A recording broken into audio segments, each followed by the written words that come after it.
What's the meaning of bull bars?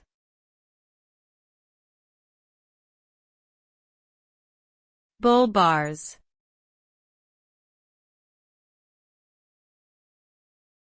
Bull bars.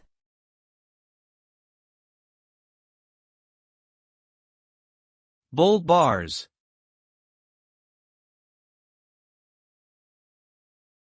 Bull bars.